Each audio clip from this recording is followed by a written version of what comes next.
Seja bem-vindo de regresso à Comissão Executiva. Estamos reunidos a discutir os impactos da crise nacional e internacional no setor do retalho e os maiores desafios, crescimento e internacionalização.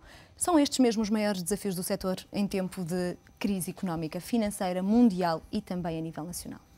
Não só do setor do retalho, mas de todos os setores em geral. E aí talvez acrescentar uma outra palavra que é muito importante na atividade económica e no retalho, que é a resiliência. E, de facto, nós aqui, se calhar, e voltando um pouco atrás aqui na discussão, nós, quando falamos em distribuição, temos que falar em duas realidades diferentes, não é? A chamada distribuição moderna, que, de facto, tem uma história de há cerca de 30 anos, e a distribuição digamos, mais clássica, de pequena dimensão, de independentes, que é completamente diferente. E, por acaso, se há número em que Portugal é líder europeu, é no número de lojas de pequena dimensão. Portanto, somos o número 1 do país, da Europa, com lojas de pequena dimensão.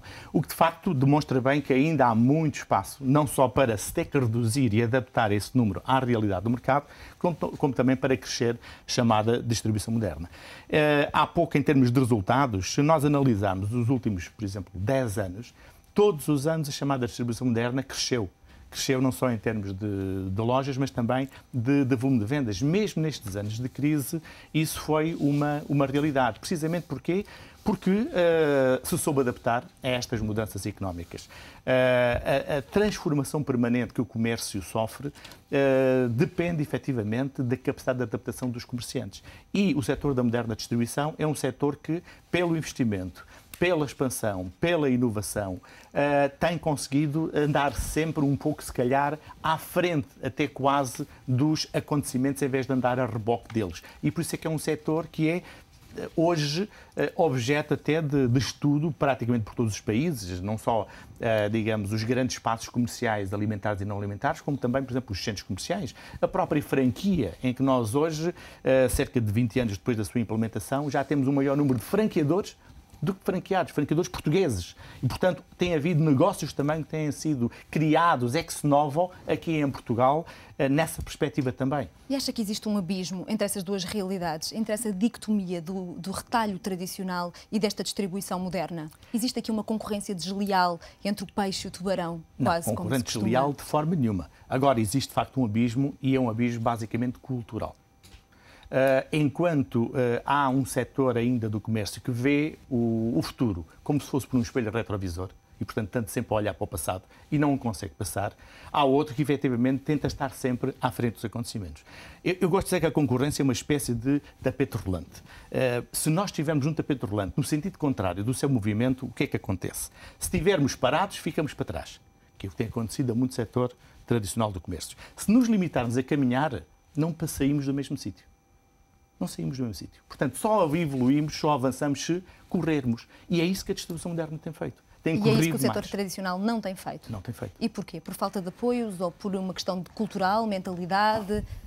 Precisamente por aquilo que eu disse, por uma questão cultural, por estar preocupada às vezes com outras situações que não são fundamentais. E todos nós sabemos a polémica à volta dos horários de funcionamento ao domingo.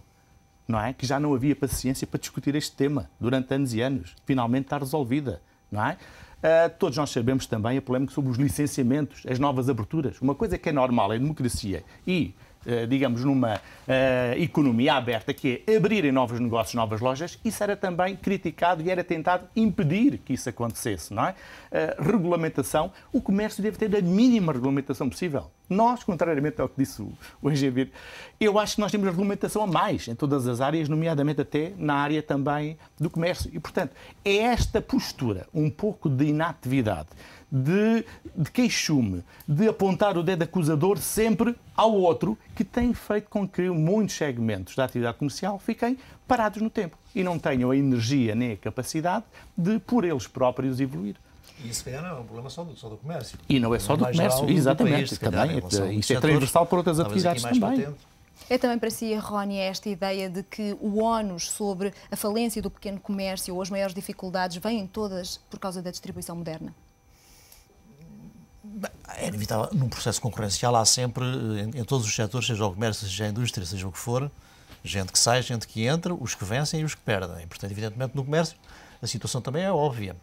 Talvez mais agravada pelo facto de haver uma uma grande atomização de pequenas unidades, já há pouco aqui estávamos a falar disso, que o número médio de pessoas por estabelecimento comercial, evidentemente que aí entram as tabacarias, os cafés, é inferior, ou era até recentemente, inferior a 2 pessoas, o que significava que havia muitos casos, que basicamente falávamos de unidades de comércio, de aldeia, etc., que tinham o marido e a mulher, ou pouco mais, que cumpriram um papel numa altura, de facto, em que a dimensão do consumo e o próprio atraso do país era brutal, não é? até o 25 de Abril, claramente, e na fase subsequente, mas que na altura em que se deu a explosão de consumo e uma alteração, de facto, dos hábitos e da capacidade de consumo dos portugueses, não souberam adaptar nos temas dos horários, nos temas dos sortidos.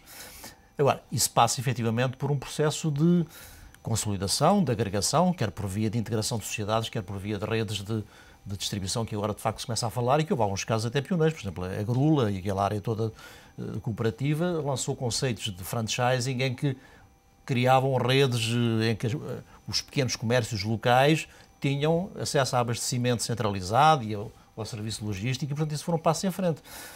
Agora, quem fica para trás, de facto, quem se fica a queixar dos outros e não toma as medidas apropriadas, vai perder, não é? Esse é o grande dilema que quer neste setor, quer em muitos outros setores, Portugal tem em relação a gente que não percebe que o mundo mudou. É como empresas que continuam a pedir a proteção dos produtos que vêm da China ou que vêm do outro lado qualquer. Quer dizer, isso não há hipótese de voltar atrás nesta tendência. Não é?